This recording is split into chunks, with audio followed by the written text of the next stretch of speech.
তাকবীর, আল্লাহু আকবার। আমির হামজার আগমন, শুভেচ্ছা স্বাগতম, শুভেচ্ছা স্বাগতম। 10 নম্বর ওয়ার্ডের পক্ষ থেকে লাল গোলাপ শুভেচ্ছা, লাল গোলাপ শুভেচ্ছা। 10 নম্বর ওয়ার্ডের পক্ষ থেকে লাল গোলাপ শুভেচ্ছা। হামজা ভাইয়ের আগমন, শুভেচ্ছা স্বাগতম, শুভেচ্ছা স্বাগতম। আল্লাহ পাক বলেন, অনুনাজ্জিলু মিনাল কুরআনি মা হুয়া শিফাউন ওয়া রাহমাতুল লিল মুমিনিন ওয়া লা ইয়াজিদুজ যালিমিনা ইল্লা খাসারা। এই কোরআন নাজিল করার ধারাবাহিকতা এমন এমন বিধান আমি দিয়েছি যে মানুষ যারা মুমিন তাদের রোগ মুক্তির কারণ হবে এটা। কিন্তু যারা জালেম তাদের তো কোনো রোগ মুক্তির কোনো বার্তা এর ভেতরে নেই। জালেমদের কোরআন শুনলেই ওদের আরো বৃদ্ধি বাড়বে। ওয়ালা ইয়াজিদুজ যালিমিনা, জিয়াদা হবে, বৃদ্ধি হবে, ইল্লা খাসারা, ক্ষতি ছাড়া আর কিছু না। তাহলে কোরআন শুনলে মুমিনের উপকার হবে। যত রোগ আছে তার শরীরে বলেন, ব্যক্তি বলেন, পরিবার বলেন, সমাজ বলেন, তার ইমানের যে রোগ আছে এই রেগগুলো সারার জন্য আল্লাহ কোরআনে ঔষধ দিয়েছে। সেই ঔষধগুলো যদি অ্যাপ্লাই করা না হয়, ওটা যদি খাওয়া না হয়, ওই রোগ ভালো হওয়ার সম্ভাবনা আছে? নেই। পররাষ্ট্রনীতি যারা চালাচ্ছে বাংলাদেশে আছে, পররাষ্ট্রনীতি কিভাবে চলবে এই সম্পর্কে কোনো ঔষধ আল্লাহ কোরআনে দেয়নি? দিয়েছে। সূরা মায়েদায় আছে 51 নম্বর আয়াত। আপনি মুসলমান দেশে যদি পররাষ্ট্রমন্ত্রীর দায়িত্ব পান, তাহলে আপনি অন্যান্য দেশের সাথে কিভাবে ডিল করবেন? আপনি কি নতজানু আচরণ করবেন, নতজানু নীতি অবলম্বন করবেন, নাকি আপনার ব্যক্তিত্ব থাকবে, পাওয়ার থাকবে, আপনি কথা বলার মতো যোগ্যতা থাকবে, এবং কার সাথে আপনি মিশতে পারবেন, কার সাথে বন্ধুত্ব করবেন, কাকে আপনি বাদ দেবেন, এই কথাগুলো আল্লাহ কোরআনে একেবারে লাইন বাই লাইন দিয়েছে।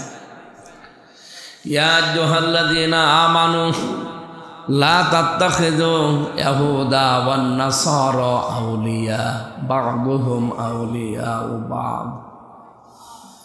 আল্লাহ তাআলা বলেন, ইমানদারেরা কখনো ইহুদি আর খ্রিস্টানদেরকে তোমরা বন্ধু রূপে গ্রহণ করবা না, কারণ তারা একে অপরের বন্ধু। ওয়া মা ইয়াতাওয়াল্লাহুম মিনকুম ফাইন্নাহু মিনহুম। তোমরা যদি তাদের মতো সাদৃশ্য গ্রহণ করো, তাদের সাথে মিলে মিশে চলতে থাকো, আমি আল্লাহ বলছি ওদেরকে যেভাবে তৈরি করেছি তোমাদেরকেও আমি আল্লাহ ওইভাবে বানিয়ে দেব। ইন্নাল্লাহা লা ইয়াহদিল কওমাল কাফিরিন কওমাজ জালিমিন। অবশ্যই আমি আল্লাহ কোনো জালেমকে হেদায়েত দিচ্ছি না, দেবও না। এই যে বাংলা কথা বললাম আয়াতে, কি বুঝেছেন? কিছু বোঝেন? এবার আমরা একটু হালকা ব্যাখ্যা করে দেখেন তো। আল্লাহর ঘোষণা ছিল ইহুদি খ্রিস্টান। এখন প্রশ্ন আসতে পারে, এই যে পাশের রাষ্ট্রে যারা আছে হিন্দু, এরা তো আর ইহুদি খ্রিস্টান না, এরা মুশরিক। এরা কি? বলেন বলেন।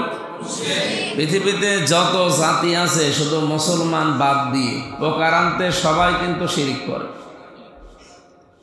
আপনি ইহুদিদের সাথে মিশে দেখবেন, আমি তো বাইরের দেশে মিশেছি, যদি জিজ্ঞাসা করি ওরা নবীর নাম হিসাবে বলে, ইহুদিরা হযরত মুসা আলাইহিস সালামের নাম বলে জোসেফ, জোসেফ বলে ডাকে তারা। আর হযরত উযাইর নবীকে তারা আল্লাহর সন্তান মনে করে। তাহলে আল্লাহর ঘোষণা ছিল কি? কুল হুয়াল্লাহু আহাদ আল্লাহুস সামাদ লাম ইয়ালিদ ওয়া লাম ইউলাদ ওয়া লাম ইয়াকুল লাহু কুফুয়ান আহাদ। নবী আপনি বলেন আমি এক, আমার কোনো অভাব নেই, আমাকে কেউ জন্ম দেয়নি, আমিও কাউকে জন্ম দেইনি। তাহলে আমার ছেলে মেয়ে নেই এবং আমি নিজেও কারো ছেলে মেয়ে। ওয়া লাম ইয়াকুল লাহু কুফুয়ান আহাদ, আমার সমকক্ষ কেউ নেই। এই কথাটা প্রতিনিয়ত আমরা মুখ দিয়ে অনেকেই বের করি, না বের করলেও অনেকে বলে, আমরা শুনি। তা আপনি কি বলেন, কি শোনেন সেটা বলেন। ইহুদিরা প্রকারান্তে মুশরিক এই কারণে, কারণ এরা আল্লাহর সন্তান সাব্যস্ত করেছে। কাকে? উযাইর আলাইহিস সালাম একজন নবী। ওয়াকালাতিল ইয়াহুদু উযাইরুন ইবনুল্লাহ ওয়াকালাতিন নাসারাল মাসীহ ইবনুল্লাহ। খ্রিস্টানরাও মুশরিক, কারণ তারা হযরত মরিয়মকে আল্লাহর স্ত্রী বলে, আর ঈসা, হযরতে ঈসা নবীকে তারা যিশু বলে আল্লাহর সন্তান বলে ডাকে, বলে নাউজুবিল্লাহ। এই যে আমরা হিসাবগুলো বললাম, এই হিসাবে পৃথিবীতে যে জাতিতেই আপনি থাকেন, ইহুদি বলেন, খ্রিস্টান বলেন, মুশরিক বলেন, বৌদ্ধ বলেন, বৌদ্ধরা গৌতম বুদ্ধকে আল্লাহর পুত্র মনে করে, খোদা মনে করেও ডাকে। তাহলে আমার কথা হচ্ছে, শুধু মুসলমান বাদ দিয়ে পৃথিবীর 4,500 ধর্মের মানুষ আছে, সবাই এক প্রকার কি মুশরিক। সবাই বলেন আল্লাহ তাআলা বলেন, তোমরা ইহুদি খ্রিস্টানদেরকে বন্ধুরূপে গ্রহণ করবা না। ওরা যেহেতু মুশরিক, ওদের মতো আরও মুশরিক দুনিয়ায় যারা আছে তারাও এই আয়াতের ভেতরে আছে। সুতরাং কোনো মুশরিককে আপনি বন্ধুরূপে গ্রহণ করতে পারবেন না। হ্যাঁ, বন্ধুরূপে গ্রহণ করা যাবে, তাদের সাথে পররাষ্ট্রনীতি আপনি লেনদেন করবেন, তাদের সাথে ব্যবসা বাণিজ্যও করা যাবে, তাদের সাথে মিলমিশ থাকা যাবে। কোন পর্যন্ত? বাদুহুম আউলিয়া ও বা, যদি তারা যদিও একে অপরের বন্ধু, তারা যদি একে অপরের বন্ধু হয়ে মুসলমান নিধনের চেষ্টা করে, তাহলে তাদের সাথে আর বন্ধুত্ব করা যাবে না। আজ তামাম পৃথিবীতে আপনি তাকান, নাম হয়তো আলাদা আলাদা, কিন্তু যারাই মুশরিক, যারাই আল্লাহর সাথে শিরিক করে, সে যদি মুসলমানদের ভেতরেও নাম ধরে ঘাপটি মেরে থাকে, দেখেন তারাও মুসলমানের ক্ষতি করার জন্যে ঐক্যবদ্ধ হয়ে চেষ্টা চালাচ্ছে। এ বাংলাদেশে বহু মুসলমান আছে নামধারী, কিন্তু শিরিক করে মুশরিক হয়ে গেছে, আছে না নেই? যারা আল্লাহ বাদে কবরের কাছে, মাজারের কাছে কিছু চায়, ধারণা করে, তারা প্রকারান্তে মুশরিক। এটা কি মানতে অসুবিধা আছে?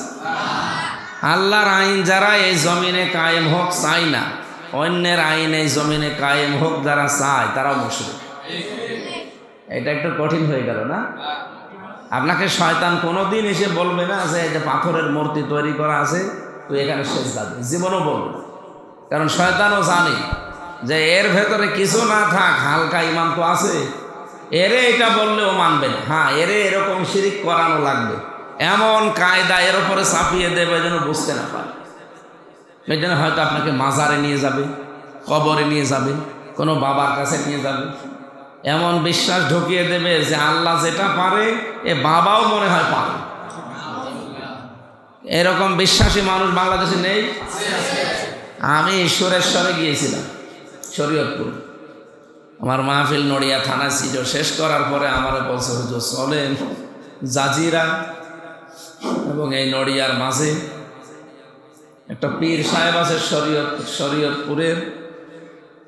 আমি বললাম দেখানোর জন্য যদি নিয়ে যান চলেন যান। কুষ্টিয়ায় বিভিন্ন মানুষ আসলে লালনের মাজার দেখতে আসেন। আমি বললাম ঠিক আছে, দেখার জন্য নিয়ে যান। যে গেটে এসে দেখি এরকম সবুজ পাকড়ি মাথা, বিশাল জামাকা, বড় দাড়ি আর মোষ একেবারে সমান সমান, হাতে তসবে নিয়ে টিপতেছে। আমি দেখে বলছি এত ভালো লাগছে, তো বিশাল আল্লাহর ওলি মনে। আমার দিকে তাকিয়ে বলছে, আমার পোশাক আশাক দেখে আপনি আশ্চর্য হবেন, ভেতরে যে বাবা আছে ও বাবা কিন্তু ঠিকই ন্যাংটা, কারণ মাজারের উপরে লেখা আছে ন্যাংটা বাবার মাজার। আমি ভেতরে গেলাম, সে দেখি বসে আছে বাবাজি, কিছুই নেই, পুরাটা একেবারে ওই যে 2-3 বছরের, 1 বছর 2 বছরের বাচ্চা যেরকম থাকে ওই রকম বসে আছে। অথচ বয়স প্রায় 60-65 হবে।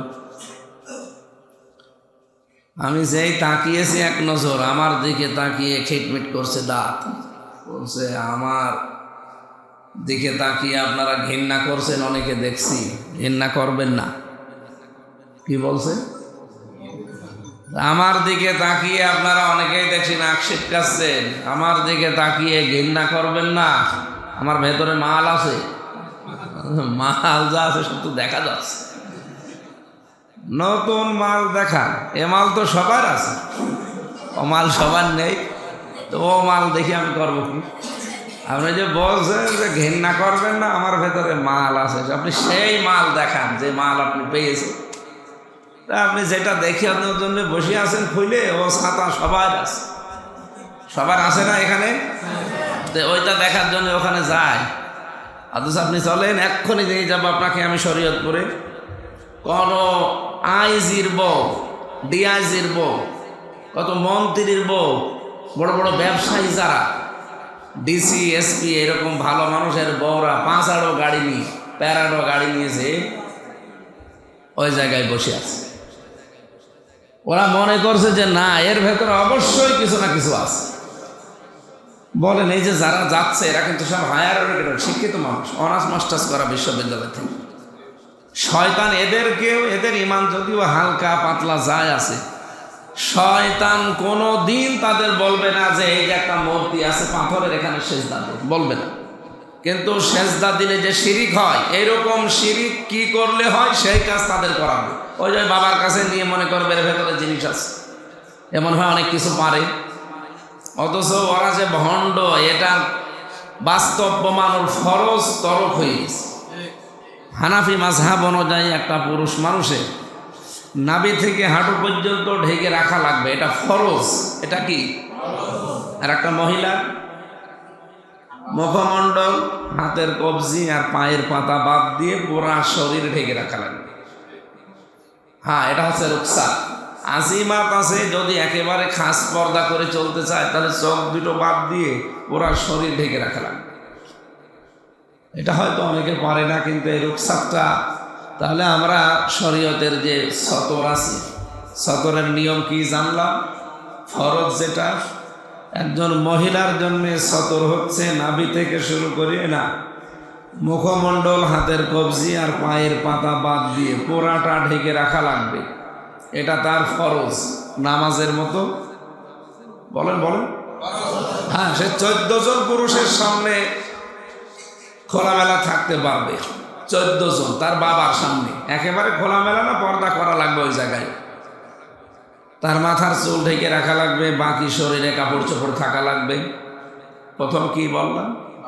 বাবা, এরপরে নিজের ছেলে, নিজের, এরপরে মেয়ে যার সাথে বিয়ে দিয়েছেন। আমাদের কুষ্টিয়াতে বলে জামাই, রংপুরে যাবেন বলবে মেয়ের জামাই। এটা কেমন না বলেন তো? ঢাকাতে তাহলে ওই যে জামাই, আমি হয়তো বোঝাতে পারলাম যে জামাই মানে মেয়ে যার সাথে বিয়ে দিয়েছেন, ওইটার নাম কি? শাশুড়ি। ওই জামাইয়ের সামনে খাস পর্দা করা লাগবে। হ্যাঁ, যদি পড়তে চায় আলহামদুলিল্লাহ, না করলেও অন্তত মুখমণ্ডল, হাতের কবজি, পায়ের পাতা এগুলো খোলা রেখেও সে জামাইয়ের সামনে আসতে পারে। এরপরে ভাইয়ের ছেলে, আপন ভাইয়ের ছেলে যার সাথে বিয়ে করা আপনার জায়েজ নেই, আপন ভাইয়ের ছেলে কি হয়? ফুফু হয়। ফুফু হয়, ফুফু হয় না? এরপরে আপন বোনের ছেলে কি হয়? সেটা খালা। কথা বুঝতেছে? আপন বোনের ছেলে, আপন ভাইয়ের ছেলে। এরপরে আছে দুধ ভাই, যেটার দুধ আপনিও খেয়েছেন, আপনার ওই বোনটাও খেয়েছেন, যাই মায়ের। এই যে এখন আপনারা দুধ ভাই হয়ে গেছেন। দুধ বাবা, 14 জনের নাম আছে সূরা নিসার 21 নম্বর আয়াতে। এই 14 জনের সামনে আপনি একেবারে আজিমাত না করলে হবে, রুকসাত আপনার জন্য ছাড় দেওয়া আছে। বাকি পৃথিবীতে আর কারোর সামনে যদি যেতে চান, এমনকি সে যদি কাবা শরীফের ইমামও হয়, তাও আপনাকে পর্দা করে দেওয়া লাগে। এই পর্যন্ত কি বুঝেছেন? হ্যাঁ, একজনের সামনে আপনার কোনো পর্দা করা লাগবে না, সেটা হচ্ছে পীর সাহেব। কে বলেন তো? আপনার স্বামী। আপনার স্বামী তো আপনার পীর। মেয়েরা যদি এখন মানতে চায় না, কিন্তু একজন মহিলার জন্য সবচাইতে বড় পীর কে? বাংলাদেশে যত বড় পীর হোক, সারা পৃথিবীর মানুষ তাকে যদি আল্লাহর ওলি মনে করে, ওর বউ জীবনেও মনে করে। ওর বউ জানে যে ও কয় নাম্বার। আর এই জন্য বউকে মরিদ বানানো কি সহজ না কঠিন? অনেক কঠিন। তা আমরা কি বলছিলাম বলেন তো? পৃথিবীর ময়দানে মুসলমানের কাছে শয়তান জীবনও এসে বলবে না যে এখানে পাথরের মূর্তি করা আছে, মাটি দিয়ে মূর্তি বানানো আছে, তুই সেজদা দে, বলবে? আর বললো আপনি করবে, কিন্তু আপনাকে করাবে কি কায়দায়? এরকম কোন বিশ্বাস এই মূর্তির উপরে যা মনে করেন ওইরকম বিশ্বাস কবরে, মাজারে, পীর সাহেব এরকম জিনিসের ভেতরে ঢুকিয়ে দেবে, অথবা আশ্চর্য কোনো জিনিস দেখলে ঢুকিয়ে বলবে যে হ্যাঁ এর ভেতরেও কোনো ক্ষমতা আছে, অথচ সব ক্ষমতার মালিককে। ইন্নাল্লাহা আলা কুল্লি শাইইন কাদির অনেক জায়গায় আছে কোরআনে। তাহলে ইহুদি খ্রিস্টানরা যতদিন পর্যন্ত একের সাথে অন্যে বন্ধুত্ব করে মুসলমান নিধনের চেষ্টা চালাবে ততক্ষণ ওদের সাথে পররাষ্ট্রনীতিতে বন্ধুত্ব করা যাবে না। এতে যদি পৃথিবী থেকে বিদায় নেওয়া লাগে তাও নেওয়া লাগবে। আফগানিস্তান কেমন শক্ত হয়ে আছে দেখছেন না,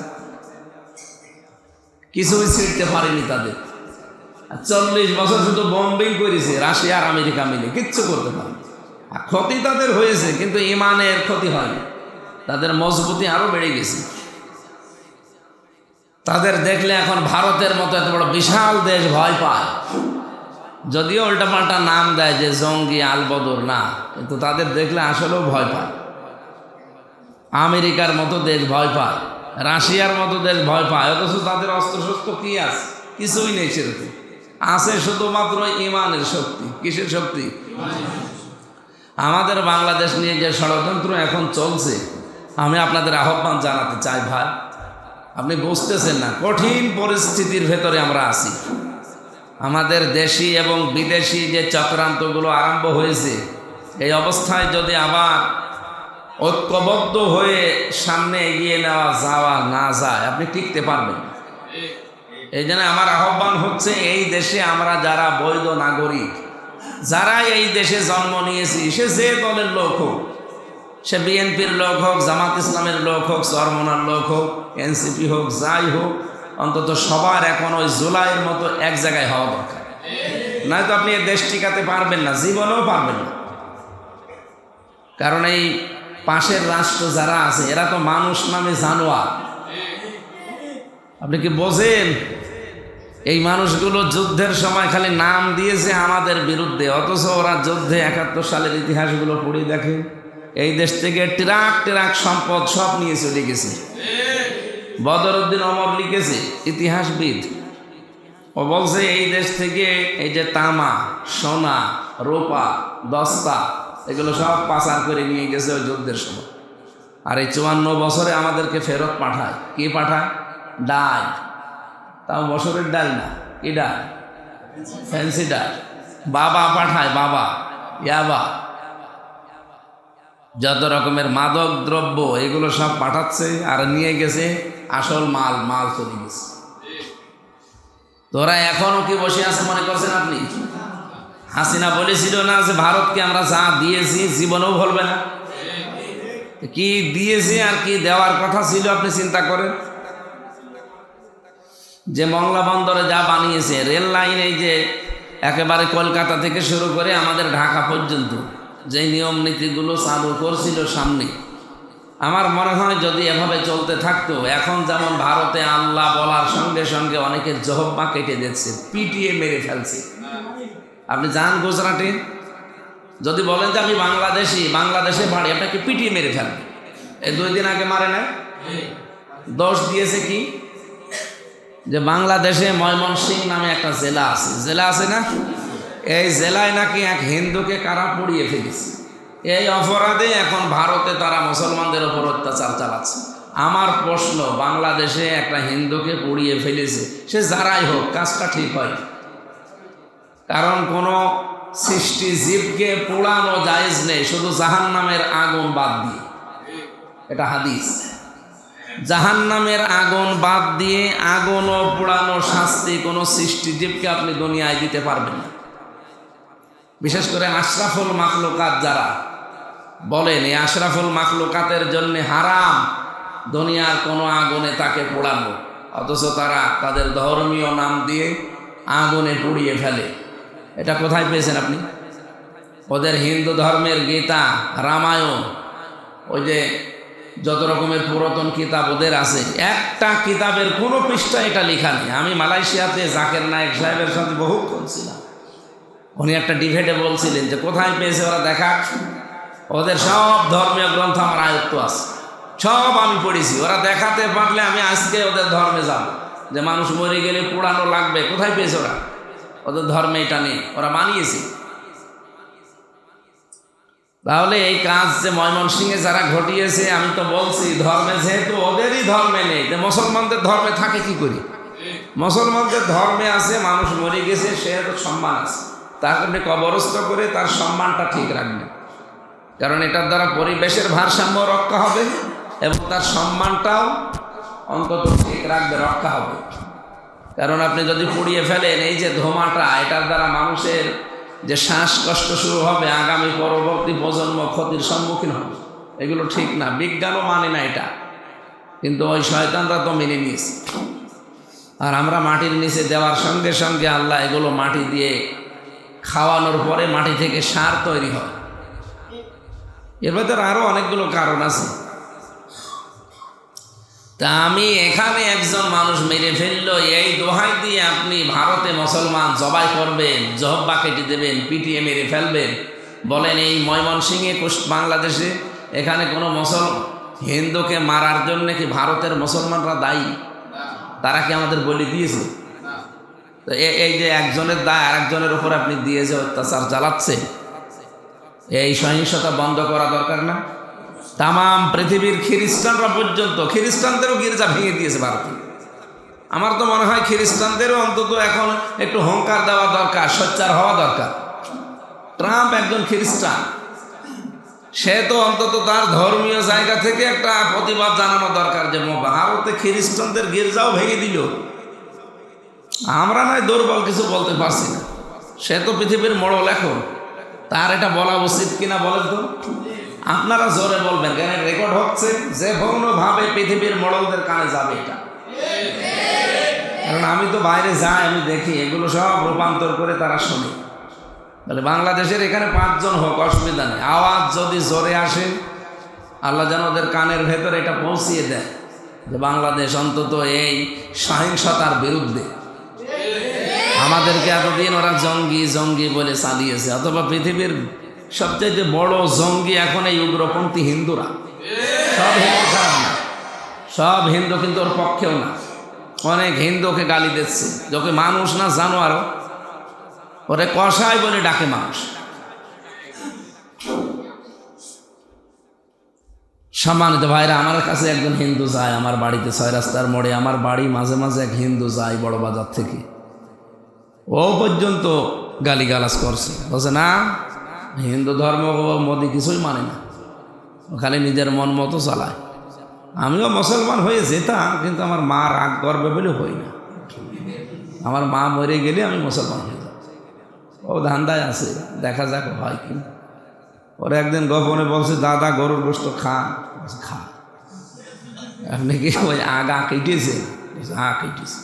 তার মানে ওর আগাও কাটা আছে, ও গরুর গোশতও খায় চুরি করি, শুধু কালেমাটা পড়া বাকি আছে, ওটা পড়াবো। ওখানে মাটা মরে গেলে ও মুসলমান হয়ে যাবে। তো হিন্দু যারা, সব হিন্দু খারাপ না, আবার বলছি, কিন্তু এই উগ্রপন্থী যারা আমাদেরকে এতদিন বিশ্বের বুকে বাংলাদেশ খালি জঙ্গি জঙ্গি বলে চিল্লিয়েছে, ওরা এখন পৃথিবীর বড় জঙ্গি। ওরা যেহেতু সবাই মুসলমান নিধনের জন্য এক, এই জন্য ওদের সাথে আর বন্ধুত্ব করা যাবে না। এই ফতোয়া কি আমার না কোরআনের? কোন সূরা আছে? সূরা মায়েদা, আয়াত নাম্বার কত? হ্যাঁ 51।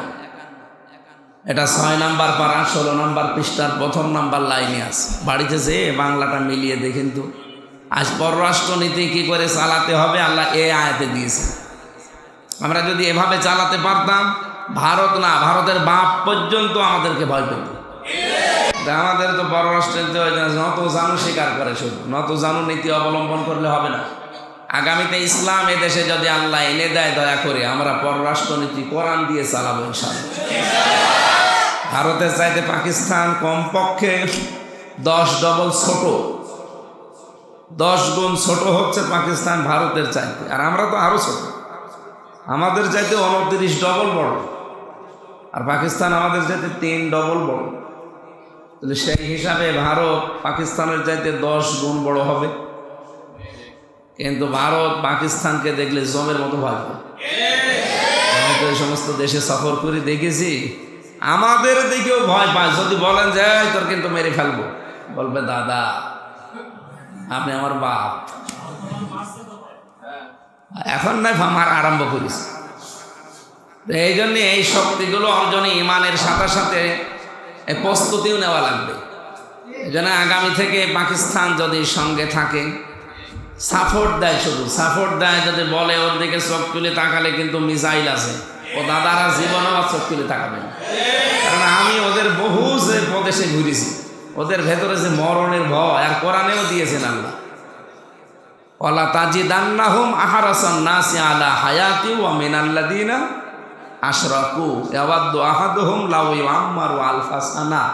হে নবী, আপনি যদি মুশরিকদেরকে বলেন যে তোমাদের আরো 1000 বছর হায়াত বাড়িয়ে দিলাম, ওরা খুশিতে বাকবাকুন, কারণ ওরা বেশি দিন বেঁচে থাকতে চায়। ওরা মনে করে যে পৃথিবীর এই জমিন শেষ না, এখান থেকে শেষ হয়ে গেলে ভালো ভালো কাজ করে যেতে পারলে আবার এই দুনিয়ায় পুনরুজ্জন্ম, মানে আবার জন্মাবো, ওর জন্ম আবার হবে। আমরাও বিশ্বাস করি, কিন্তু আমরা পুনরুজ্জন্মে বিশ্বাস করি না। আমরা কিসে বিশ্বাস করি? আমরা পুনরুত্থানে বিশ্বাস করি, যে এরপরে আর একটা জগৎ আছে, ওই জগতে আমাদের জীবনের কর্মকাণ্ডের হিসাব দেওয়া লাগবে। আমি এসেছিলাম পররাষ্ট্র নীতি কিভাবে চালাতে হয় সেই কথাগুলো বলার জন্যে, কিন্তু আমার মনে হয় এখনো কলগুলোশন শেষ করতে পারিনি, সময়ও অনেক হয়ে গেছে। হ্যাঁ, জমার নামাজ তো, হ্যাঁ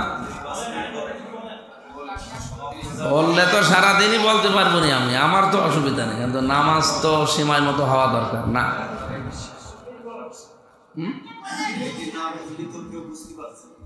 হ্যাঁ, বাস্তবতা অনেকে না বুঝে বিরোধিতা করে। আমি যে উদাহরণটা দিয়েছিলাম, উদাহরণটা কিছু বুঝেছেন আপনি? আপনার ছেলে অ্যাক্সিডেন্ট করে পা ভেঙে গেছে, ডাক্তারকে দেখালেন, ডাক্তারকে বলছেন যে না, হাত দেবেন না, শুধু দেখবেন। ও কিয়ামত পর্যন্ত দেখলে আপনার ছেলে ভালো হবে? তো যেখানে যেই রোগ, এই রোগের ঔষধ তো দেওয়া লাগবে ডাক্তারকে দিয়ে, আপনি আমারে ডাক্তার হিসাবে নিয়ে এসেছেন, এসে বলছেন না হুজুর এটা বলবেন না, এইটা থাক, এটা গেলে ঝামেলা। তা আপনি কি আমার চাইতে, ডাক্তারের চাইতে বেশি বুঝলে আপনার ছেলে তো মরবে দুদিন পর। এই সমাজে যে ঘুম ধরে আছে, 7 দিন পরে কি বলা দরকার আপনার চাইতে আমি ভালো জানি। আমাদের পররাষ্ট্রনীতি এখন সবচাইতে কার্যকর করা দরকার এখন যা চলছে, কারণ বিশ্বে আমি তো আপনার চাইতে বেশি ঘুরি, আপনার চাইতে আমি বেশি দেখেছি। সত্যি যদি পাকিস্তান সে যা হয়েছে পুরো ভুলে যান, এখন যদি ওরা সত্যি একটু সাপোর্ট দেয়, আর চীন যদি টাকা খরচ করে, করবে চীন, ও নিজের বাঁচার জন্য করবে, কারণ এই 7 সিস্টার এগুলোর ভেতরের কিছু কথা আছে আপনি বুঝবেন না। আর তুরস্ক অস্ত্র দেবে, ও রেডি হয়ে আছে। বাংলাদেশ পাকিস্তানকে দেখলে যেমন দাদা দাদা করে, আমাদেরকে দেখলে বাপ বাপ করে, কারণ ভেতরে মাল থাকা লাগবে। মাল ভেতরে না থেকে আপনার শরীর হয়ে গেছে একেবারে সেই 140 কেজি। তো 140 কেজি ওজন দেখে তো আমার লাভ নেই, আমার লাভ আছে যদি ওর শরীর স্ট্রং থাকে। আল্লাহ কোরআনে কারিমে সূরা এটা আনফালের 60 নম্বর আয়াতে আছে, এইটার ব্যাখ্যায় আমাদের আজকে মাসিক অনুষ্ঠানে ছিল কালকে। ওয়াউদ্দু লাহুম মাসতাতাতুম মিন কুওয়াতি ওয়া মির রিবাতিল খায়ল তুরহিবুনা বিহি আদুওয়াল্লাহি ওয়া আদুওয়াকুম ওয়া আখারিনা মিন দুনিহি। এই সমস্ত আয়াতের ব্যাখ্যাগুলো আরও বিশ্লেষণ ভালোভাবে করলে আমাদের ক্লিয়ার হতো। তো আমার শেষ কথা এইটা, আমরা নির্ধারিত আয়াতের বিস্তারিত ব্যাখ্যা হয়তো হবে না। আমাদের বাংলাদেশকে এখন টিকানো দরকার। দল মত চেয়ার ক্ষমতা পাওয়ার সব ভুলে যান, আগে দেশটাকে দাঁড় করা। ওরা যেভাবে আরম্ভ করেছে ষড়যন্ত্র, যেভাবে চক্রান্ত আরম্ভ করেছে, আমাদের দেশের লোক কিছু কনভেন্স করে, কিছু টাকা পয়সা খাওয়িয়ে, আর ওরা তো ওখানে যেয়ে বসে দেয়। এই জন্য আমরা সব এক হয়ে যান, আগে দেশটা একটু বাঁচান, 2-4 বছর দেশটা দাঁড়িয়ে যাক, এরপরে আপনি চেয়ারে কিয়ামত পর্যন্ত বসে থাকেন। চেয়ারে আমার বসা কোনো দরকার নেই। আমার আগে যদি বসতেই না পারি এই জায়গায় দেশে, তা আমি তখন সুবহানাল্লাহ পড়তে পারবো না, জোর করে আমারে বলাবে ওই গুজরাটের মতো, জয় শ্রীরাম বল, জয় শ্রীরাম বলবি না তোরে জবাই করে ফেলবে। এগুলো করছে না? আমরা ওই রকম দৃশ্য আমাদের সন্তানাদিদের দেখতে চাই। অন্তত ঈমান নিয়ে যদি মরিয়ে যেতে পারতাম তাও তো হতো। আগামী প্রজন্ম যারা, তাদের জন্য একটা নিরাপদ আশ্রয়, নিরাপদ আবাস, নিরাপদ দেশ আমরা রেখে যেতে চাই। সবাইকে আহ্বান জানাচ্ছি, আসেন আবার জুলাই আগস্টের স্মৃতি যেটা আছে, তার যে স্পিরিট আছে ওইটা সামনে নিয়ে দেশকে আমরা অন্তত বহির্শত্রু থেকে বাঁচিয়ে নিজেরা আগে দাঁড় করায়। আল্লাহ আমাদের ওইরকম মন মানসিকতা দান করেন, আমিন। সন্ন্যত যারা পড়েননি সন্ন্যত পড়ে নিন, এরপরে আমরা নামাজ পড়বো ইনশাল্লাহ।